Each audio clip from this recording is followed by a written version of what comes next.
Madam నమస్తే అండి. ఏదైతే గనక తప్పుడు సమాచారం ఇచ్చి యూరప్ పర్యటనకి వెళ్ళారు ఏదైతే జగన్మోహన్ రెడ్డి గారు అతని మీద చర్యలు తీసుకోండి అంటూ కోర్టులో వేసిన పిటిషన్ అయితే గనక నిన్న సిబిఐ కోర్టు కొట్టివేయడం జరిగింది. ఎందుకంటే గనక అంటే వాళ్ళు చెప్పిన సిబిఐ కోర్టు ఇచ్చిన తీర్పు ప్రకారం చూసుకుంటే గనక ఆయన వచ్చేసారు కాబట్టి ఇక దానికి కేసే చెల్లదు అన్నట్టు వాళ్ళు అయితే తేవడం జరిగింది. కానీ దాంట్లోనే ఇంకొకటి అయితే మాట అన్నారు, నవంబర్ 14 లోపు వ్యక్తిగత హాజరు నుంచి మినహాయింపు చరిత్రే లేదు, అసలు ఇచ్చే ప్రసక్తే లేదు, జగన్మోహన్ రెడ్డి వ్యక్తిగతంగా హాజరు కావాల్సిందే నాంపల్లి కోర్టులో అంటూ వాళ్ళు ఇచ్చిన తీర్పు ఎలా చూడాలంటారు దీన్ని? అసలుకి సార్ నాంపల్లి కోర్టు నేను ఆయన ముఖ్యమంత్రిగా ఉన్నప్పుడు హాజరైన రోజున నేను అప్పుడు తెలంగాణ కోర్టులోనే ఉన్నాను. నాంపల్లి కోర్టుకి మీ ముఖ్యమంత్రి గారు వస్తున్నారు అనగానే టకటక్కడ పరిగెట్టుకుంటూ వెళ్ళానండి. A1 A2 A3 A4 Vijayasai Reddy గారు లోపలికి వెళ్తూ ఉన్నారు. అప్పుడు అడిగినాను A2 గారు వస్తున్నారా అనగానే విజయసాయిరెడ్డి గారు వెనక్కి తిరిగి మరీ చూసినారు. ఇదేంటమ్మాయి పేరు కూడా A2లో పెట్టేసి అంటే ఆయన A1 నేను A2 అన్నారు. తర్వాత నేను కోర్టులో అంటే ఆర్గ్యుమెంట్స్ విందామనే ఇంట్రెస్ట్తో ముందే వెళ్ళి చైర్స్లో వెళ్ళి కూర్చున్నా. తర్వాత జడ్జి గారు రాగానే ఇన్ కెమెరా ప్రొసీడింగ్స్ అన్నారు. అనగానే ఆశ్చర్యం వేసింది. ఇన్ కెమెరా ప్రొసీడింగ్స్ ఏదో రేప్ కేసులో 376లోనే కదా సార్, ఇక్కడ లోపల ఏం మాట్లాడుకుంటారు మాకు తెలియాలి అంటున్నా. లేదు అని నన్ను బయటికి పంపించేసినారు సార్. వాళ్ళ లాయరు వీళ్ళ లాయరు వాళ్ళ ముద్దాయిలు వాళ్ళ తాలూకా వ్యక్తులు వాళ్ళు మాత్రమే ఉన్నారు. జడ్జి గారు డోర్ లాక్ చేసేసినారు అటెండర్ ఎవరైతే ఉన్నారో. సో అది అప్పుడు జరిగినటువంటి ఆర్గ్యుమెంట్ అండి. లోపల ఏం జరిగిందో ఎంత తహతలాడుతూ ఉన్నామంటే, ఎందుకంటే దాచిపెట్టుకోవాల్సిన విషయం కాదండి అది. ఇన్ కెమెరా ప్రొసీడింగ్స్ ఆ కేసులో పెట్టకూడదేమో, నా నాలెడ్జ్ తక్కువ కాబట్టి నాకు బహుశా అడగకూడదు తెలియదు. ఒక రేప్ కేసులో ఒక మహిళ తనని ఏ విధంగా అత్యాచారం చేసినారు, ఎక్కడ చేసినారు, ఏం చేసినారు అనేది బహిరంగంగా చెప్పకూడదని జడ్జి గారు ఆ అమ్మాయి వాళ్ళ తరపు లాయరే ఉంటారండి. నేను కూడా కడప కర్నూలులో చాలా కేసులు వాదించినప్పుడు ఇది ఇన్ కెమెరా ప్రొసీడింగ్స్ పెడదామని అంటే నో ఇష్యూ అమ్మ పెట్టేద్దామని అందరినీ బయటికి పంపించి ఆ అమ్మాయితో మాట్లాడించి రాసుకున్నటువంటి పరిస్థితి. కానీ దీంట్లో ఎందుకు పెట్టించినారో నాకు తెలియదండి. ఆయన ముఖ్యమంత్రి అయితే దీంట్లో ఉన్న స్పెషల్ ప్రొవిజన్ ఉంటుందో నాకైతే తెలియదు. అయినా ఆంధ్ర ముఖ్యమంత్రికి తెలంగాణలో అన్ని ప్రొవిజన్స్ ఏంటో అంటే లోటస్ పాయింట్ అక్కడే ఉంది కదా, బహుశా అదేమో నాకైతే తెలియదు. కానీ సో దాంట్లోంచి ఎలా అయితే నాకు అర్థం కాని విషయాన్ని మీకు ముందు చెప్పాను. ఇప్పుడు కూడా నాకు అవతల వాళ్ళు ఎవరు ఫోన్ చేసినారో ట్రూ కాలర్లో పేరు వస్తుందండి. కానీ ఈ శాఖలు ఎవరైతే ఉన్నారో ఆ శాఖల వాళ్ళు ఎవరో నాకు అర్థం కావట్లేదు. కానీ ఆయన తప్పుడు నెంబర్ ఇచ్చారని ఆయన వెళ్ళిపోయాక తెలిసిందట. అంటే ఆయన దేశం దాటి వెళ్ళాలని ఒక 4 రోజుల ముందే లెటర్ పెట్టుకుంటారు. పెట్టుకున్నప్పుడు మీరు ఎక్కడెక్కడికి వెళ్ళాలి, మీ ఫ్లైట్ టికెట్ ఎప్పుడు కట్టారు, మళ్ళీ రిటర్న్ ఎప్పుడు వస్తారు, మీరు ఏ ప్రదేశాలు చూడాలి, మీ కాంటాక్ట్ నెంబర్లు ఇవ్వండి, ఈ కాంటాక్ట్ కలగకపోతే ఇంకో కాంటాక్ట్ ఇవ్వండి, 2-3 కాంటాక్ట్లు ఇవ్వాలని రాసుకోవాల్సినటువంటి వ్యక్తులు రైటర్ అంటే ఉన్న బోయపాట కాదు కదా, వాళ్ళు చెప్పింది రాసుకోవడానికి దాన్ని ఎంక్వైరీ చేసుకోవాలి కదా. సో ఇచ్చిన ఇన్ఫర్మేషన్ అంతా కరెక్టేనండి, ఫ్లైట్ టికెట్లు అంతా అప్ అండ్ డౌన్ పర్ఫెక్ట్గానే ఉన్నాయి. తర్వాత ఆయన ఇచ్చిన కాంటాక్ట్ నెంబర్ కరెక్ట్గానే ఉంది, అక్కడ వాళ్ళతో కూడా మాట్లాడినాము, ఇవన్నీ చెప్పాలా. ఇవన్నీ ఏమీ చేయలేదు సార్. ఆయన అక్కడికి వెళ్ళిపోయినాక ఆ నెంబర్ తప్పని ఇక్కడ వాళ్ళు అడుగుతున్నారు. అదే ఆశ్చర్యం అవుతుంది. ఆయనకి ఎవరు సపోర్ట్ చేస్తున్నారు? యంత్రాంగమే సపోర్ట్ చేస్తుందా? ఇంకా కూడా ఆయన మనుషులు అక్కడక్కడ ఉన్నారా అనే పరిస్థితి ఉంది.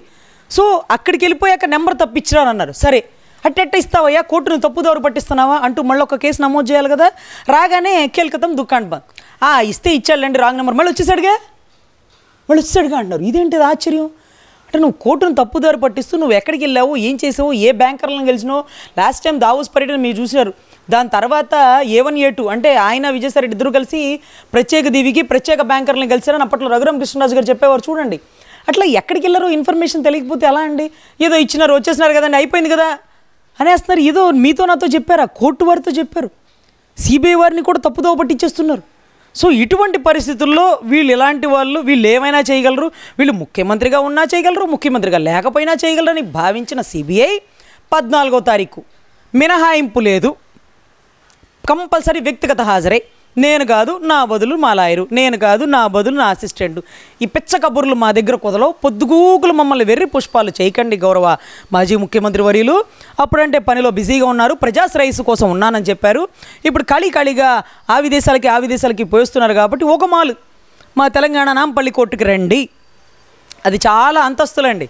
ఎక్కి ఒకసారి ఏదో ఆయన లిఫ్ట్లో వెళ్ళిపోతున్నాడులే, ఆయనతో పాటు మనం కూడా ఈక్వల్గా మెట్లు ఎక్కేద్దామంటే 1 అంతస్తు కాదు, 2 అంతస్తు కాదు, 3 కాదు, 20 కాదు, 10 కాదు అన్నట్టు ఉంటుందండి.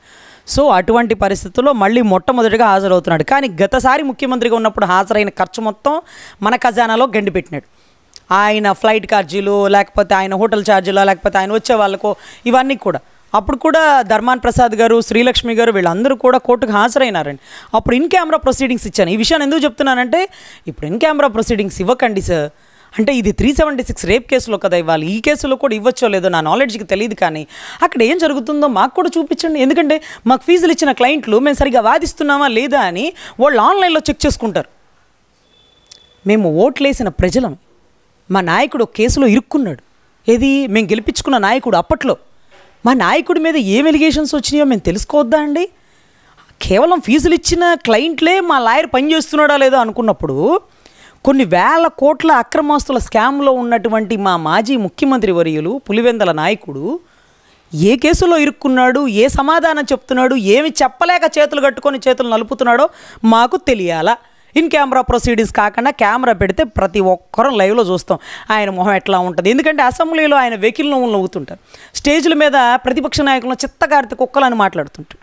ఒక ప్రతిపక్ష నాయకుడిని అయితే నువ్వు పెళ్ళాలని మారుస్తావు, కార్లను మార్చినట్టు సంవత్సరానికి ఒకసారి 5 సంవత్సరాలకు ఒకసారి అని పిచ్చవాగుడు వాగుతుంటారు. ఇలా మాట్లాడేవారు ఒక ముద్దాయిగా ఉన్నప్పుడు ఆయన ఎక్స్ప్రెషన్ ఎలా ఉంటుందో మేము చూడాలని కోరుకుంటున్నాం. సో దయ ఉంచి గౌరవ నాంపల్లి కోర్టు వారు ఈ అవకాశం ఉంటుందేమో కల్పిస్తే రాష్ట్ర ప్రజలందరూ అసలు ఆ రోజు ఇంకా మేము ఏ సీరియల్స్ చూడం సార్, ఏ న్యూస్ మాకొద్దు, ఆ కెమెరా కేసు అయ్యే వరకు లైవ్లో ఫోన్లు పెట్టుకొని చూస్తాం. ఈ అవకాశాన్ని దయచేసి కల్పించాలని గౌరవ సిబిఐ వారి కోర్టు వారిని కోరుతున్నాం. మీరు ఇన్ కెమెరా ప్రొసీడింగ్స్ చేయాల్సిన దానికి అక్కడ ఎవరి మీద మానభంగం జరగలేదు, జరిగింది ప్రజాస్వామ్యానికి మానభంగం. దానికి గల కారణాలైన వారు ముద్దాయిలుగా కోర్టు బోన్ ఎక్కుతున్నారు. వారి ముఖార విందాన్ని మేము చూడాలని, వీక్షించాలని ప్రార్థిస్తున్నాము. ఈ అవకాశం ఏమైనా ఉంటే మాకు ఇప్పించ ప్రార్థన. ఇదంతా ఒక ఎత్తు అయితే మేడం, మళ్ళీ వివేకానంద రెడ్డి గారి హత్య కేసులో ఒక షాకింగ్ న్యూస్. మేము విచారణ చేయడానికి, పునర్విచారణ చేయడానికి మేము సిద్ధమే అంటూ సిబిఐ కోర్టు వాళ్ళు సుప్రీంకోర్టులో అఫిడవిట్ వేసిన పరిస్థితి. అంటే సునీత గారికి అనుకూలంగా ఎలా చూడాలంటారు దీన్ని? అసలు ఒక సామెత ఏదో ఉంటుందండి, రెడ్ వచ్చి మొదలని, ఇప్పుడు మళ్ళీ మొదలైంది. డైలీ సీరియల్ చెప్పి చెప్పి చెప్పి అంతరంగాలు, ఋతురాగాలు, కార్తీక దీపం మళ్ళీ ఇంకోసారి దీపాన్ని వెలిగిస్తానన్నటువంటి సిబిఐ ఎక్కడ ఆగిపోయిందో అక్కడి నుంచి తవ్వినా చాలు సార్. మళ్ళీ మొదటి నుంచి చూసినా పర్లేదు, కానీ whatever it may be Google Takeout location ప్రకారం ఎవరెవరు ఎక్కడెక్కడ ఉన్నారో మొత్తం విషయ సమాచారం ఆ రోజే అందింది. అదే రకంగా అజయ్ కల్లం గారు ఇచ్చిన స్టేట్మెంట్ ప్రకారం అంతఃపురంలో ఆ నలుగురు అనే కథనం కూడా వచ్చింది. అంటే పాచికలేసినా పంచాంగాలు చూసినా భవిష్యత్తులో ఏం జరుగుతుందో చెప్పలేనటువంటి పూజారులు శ్రీమద్ వీరబ్రహ్మేంద్ర స్వామి, ఏది మన పోతులూరు వీరబ్రహ్మేంద్ర స్వామి గారు చెప్పినట్టుగా తెల్లవారుజామున 3:30-4కే గౌరవ జగన్ రెడ్డి గారికి ముందుగానే తెలుసని అజయ్ కల్లం గారు ఇచ్చిన రిటర్న్ ఆర్గ్యుమెంటరీ స్టేట్మెంట్, అది సిబిఐకి డాక్యుమెంటరీ స్టేట్మెంట్ ఇచ్చేసినారు. కాబట్టి ఆయనకి అప్పుడే ఎలా తెలిసింది? తెల్లవారుజామున వచ్చిన కల్లో ఏమన్నా అనిపించి బయటకు వచ్చి చెప్పారా? లేకపోతే ఆ టైంలో అవినాష్ గారు ఫోన్ చేసిన సమాచారం ఎంత మేరకు ఇచ్చారు? 6:30 వరకు నాకు తెలియదు అన్నటువంటి అవినాష్ గారు 3:30-4కి ఎలా తెలుసు? అంత ఇన్సిడెంట్ జరిగినా కన్నీటి పర్యంతం అవ్వకుండా మళ్ళీ ఏదో ఆయన అప్పట్లో ఏదో ఒక మేనిఫెస్టో రూపొందిస్తున్నారంట. అదేంటదో బ్రహ్మముహూర్తం అంటామండి, మా బ్రాహ్మణులు కానీ అంటారు, లేకపోతే హిందూ ధర్మం ప్రకారం బ్రహ్మముహూర్తం అంటారు. అంటే తెల్లవారుజామున 3:30 నుంచి 4:30కి ఆ ముహూర్తంలోనే మేనిఫెస్టో రూపొందించాలని ఆయన నిర్ణయించుకున్నారు. గొప్ప విషయం. పాపం వీళ్ళు అజయ్ కల్లం గారు 2:30-3కి లేచి రెడీ అయ్యి వచ్చుంటారు. వీళ్ళు కూడా దూరం నుంచి రావాలి కదా, అందరూ వచ్చి కూర్చున్నారు. కానీ ఈ ఘటన ఆయన బాధింపబడకుండా ఆయన స్ఫూర్తి చూసినారా? ప్రతిపక్ష నాయకుడే అయినా సరే ఆయన స్ఫూర్తి చూసినారా? ఎంత బాగా ఆయన పని మీద కాన్సన్ట్రేషన్ పెడుతూ చనిపోయిన వారి గురించి గతం గతహ, పోయిన వారు తిరిగిరారు, పుట్టినవారు పోక తప్పదు, పోయిన వారి గురించి చింతింపదగదు అంటూ పక్కన పడేసి మేనిఫెస్టో గురించి పనిచేస్తూ 5:30-6కి అప్పుడు లాంగ్ డ్రైవ్ చేసినారు సతీ సమేతంగా. డ్రైవర్ మాయమైపోయాడు.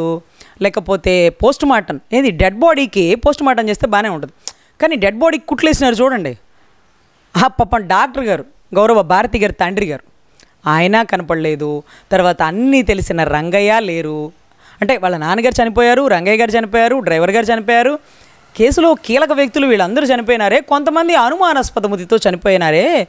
ఇప్పుడు మళ్ళీ తవ్వుతాను అంటే ఏం దొరుకుతాయి? కనీసం అవినాష్ రెడ్డి వరకు ఆపినారు. నీకు 3:30కే తెలుసు, నువ్వు ఫోన్ చేస్తేనే వీళ్ళందరికీ తెలుసని. 3:30కి ఎవరికి చేసినారు, ఏం మాట్లాడినారు? వారిద్దరిని తీసుకురండి సార్, కేసు మొత్తం ఏం తవ్వుతారు? మీరు మధ్య దాకా వచ్చేసినారు, మధ్య దాకా కాదు చివరి దాకా వచ్చేసినారు. చిన్న చిన్న చేపలు పట్టేసినారు. తిమింగలం ఒక్కటే వలలో పడాల్సింది మళ్ళీ మొదల నుంచి. అంటే మళ్ళీ చెరువుతో నీళ్ళేసి చేపలేసి అవి పెరిగి పెంచి మీరు వలేసే లోపల మేము ముసలోళం అయిపోయేలాగా ఉన్నాం. సో దయచేసి ఎక్కడ ఆపారో అక్కడి నుంచి కూడా మీరు పునరుద్ధరణ చేసి రీఇన్వెస్టిగేషన్ చేసి నెక్స్ట్ ఏ 8 ఏ 9తో ఆగిపోయినండి, ఏ 8తో ఆగిపోయింది అనుకుంటా, 9, 10 మాకు కావాలి.